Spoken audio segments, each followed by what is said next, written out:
Vaiksem kui karu koobas talvel. Kui muidugi karud ei norska.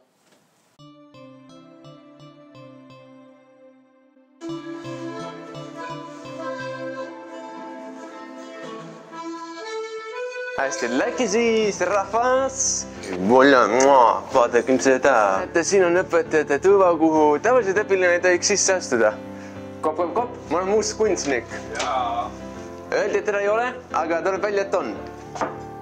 Näete, olgu, naerupall. See siin on võimla. Tervitusi. Tervisi. Räägime nuiadest. Hästi, tada. Vaadakem, printer. Olgu ka ennem kui miski puruks läheb. Õpetajatel on oma puurid.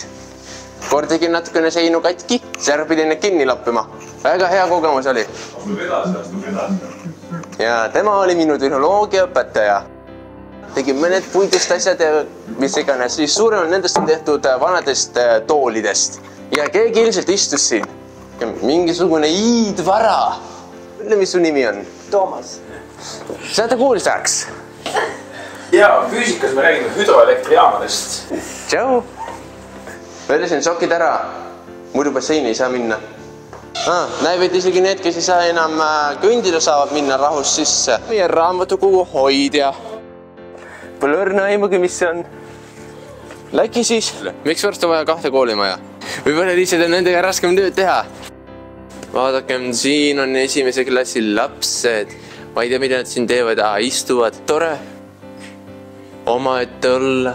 Nii tore. Tere õpetaja Jakobile. Selgida, mis sa räägid siin? Aatomid. Siin toimub õppetöö.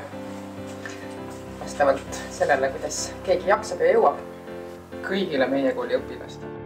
Õige.